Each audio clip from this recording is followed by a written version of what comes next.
ऐसे समय में जब देश में नौकरियां चली गई हैं, लोगों की आय घट गई है, देश का किसान त्रस्त है, महंगाई अपनी चरम पर पहुंच गई है, देश को कई मोर्चों पर कड़ी चुनौतियों का सामना करना पड़ रहा है। समाज के एक छोटे से वर्ग द्वारा देश और संविधान के धर्मनिरपेक्ष ताने बाने को ध्वस्त करने की कोशिश बढ़ी है। मुस्लिम समुदाय के खिलाफ नफरत बढ़ाने के तरीकों का प्रचार, सरकारी संस्थानों का खुलकर दुरुपयोग, देश भर से 200 से ज्यादा मुस्लिम बुद्धिजीवी ऐसे में एकत्रित हुए भारतीय संविधान की मूल भावनाओं के संरक्षण के लिए एकजुट होकर समाधान खोजने की एक पहल की। इसी उद्देश्य से देश के कोने कोने से आए मुस्लिम बुद्धिजीवी दिल्ली के ऐवान गालिब में रविवार 29 मई को एकत्रित हुए ताकि देश की मौजूदा परिस्थिति, संविधान के समक्ष चुनौतियों पर विचार का आदान प्रदान किया जा सके। इंडियन मुस्लिम इंटेलेक्चुअल मीट के नाम से एक संगोष्ठी में देश भर से एकत्रित हुए मुस्लिम बुद्धिजीवी और मुस्लिम समुदाय से जुड़े प्रतिष्ठित नागरिक विचार मंथन करते नजर आए ताकि मिलजुल कर एक सकारात्मक, स्वच्छ, संयुक्त प्रतिक्रिया का स्वरूप तैयार किया जा सके। मुसलमानों को निशाना बनाने के लिए समय समय पर कई मुद्दों को बढ़ाया गया, जिसमें गौरक्षा, गौमांस खाने को लेकर मॉब लिंचिंग, लव जिहाद तक एनआरसी, सीएए के खिलाफ शांतिपूर्ण प्रदर्शन को राष्ट्र विरोधी करार देना भी शामिल है। बीते दिनों में कितने ही मुद्दों पर विवादों को सुनियोजित किया गया, चाहे हिजाब, हलाल मांस, अजान, द कश्मीर फाइल्स हो या भगवाधारी संतों की विविध धर्म संसदों में नरसंहार की अपीलें हों। इन सब के चलते अवाम में कट्टरता बढ़ गई है जो देश के हित के लिए नहीं है। वहीं राजधानी के ऐवान गालिब सभागार में जमात बनाने के मुद्दे पर विचार विमर्श हुआ, जिसमें पूर्व केंद्रीय मंत्री फारूक अब्दुल्ला, सलमान खुर्शीद, KR रहमान खान, पूर्व राज्यपाल अजीज कुरैशी, अनंतनाग से नेशनल कॉन्फ्रेंस के सांसद हसनैन मसूदी, उत्तर प्रदेश के संभल से सपा सांसद शफीकुर रहमान बर्क और इत्तेहाद मिल्लत काउंसिल के तौकीर रजा खान जैसे लोग शामिल रहे।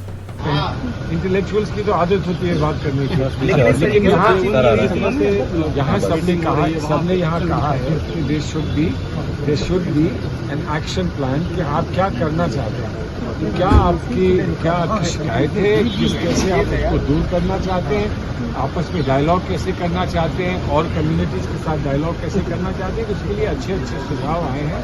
लेकिन see what they do. BJP के रिफॉर्म सिविल कोड हो या कोई और कोड हो, it must meet the requirements of the Indian Constitution. Indian Constitution में directive principles कहता है कि there should be uniform civil code, but the directive principle doesn't say that fundamental rights don't matter. तो fundamental rights क्या हैं? Those fundamental rights will have to be examined. Are they affected by uniform civil code or not? तो ये court तय करेगा। Sir, Jamiat Ulema Hind के बाद आज इंटेलेक्चुअल्स मुस्लिम की भी I have said. Beyond that, I am not going to say anything. मशावरत और मशावरत में बरकत है। हमें हुक्म है कि कोई भी फैसला लेने से पहले एक बार तमाम लोगों से मशवरा किया जाना चाहिए। तो ये मशवरा किया जा रहा था दर्शक मौजूदा जो हालात हैं मुल्क के जो मौजूदा हालात हैं, कुछ फिरका परस्त ताकतें हमारे मुल्क में बदअमनी फैलाना चाहती हैं और उनकी पुष्टपनाही हुकूमत कर रही है। बार बार तकाजे के बावजूद हुकूमत कोई एक्शन नहीं ले रही, प्रधानमंत्री कोई जवाब नहीं दे रहे, कोई उस पर बयान जारी नहीं कर रहे। तो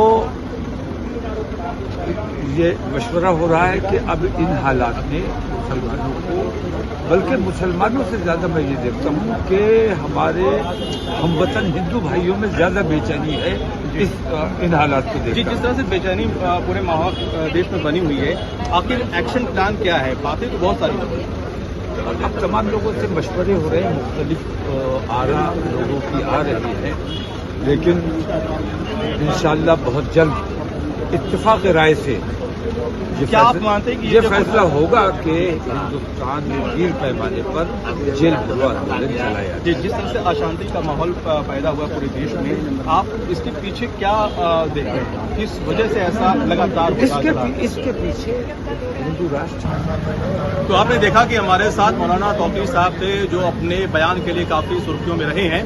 और चूंकि इस वक्त हम गालिब अकेडमी में हैं, यहाँ पर इंटेलेक्चुअल्स, मुस्लिम इंटेलेक्चुअल्स की यहाँ पर मीटिंग हुई। सुबह 9 बजे से 6 बजे तक ये मीटिंग चली थी और इसमें तमाम जो दानिश्वर थे और राजनेता भी थे, उन्होंने अपनी अपनी यहाँ पर बातें रखी, विचार रखी हैं और उनमें सब मिला जुला कर यही बात थी कि जिस तरह से देश में मुसलमानों के खिलाफ माहौल बन रहा है और जिस तरह की बेचैनियां देश में पैदा हो गई हैं, किस तरह से उसको शांत किया जाए, किस तरह से देश को आगे ले जाया जाए, शांति अमन कायम हो सके।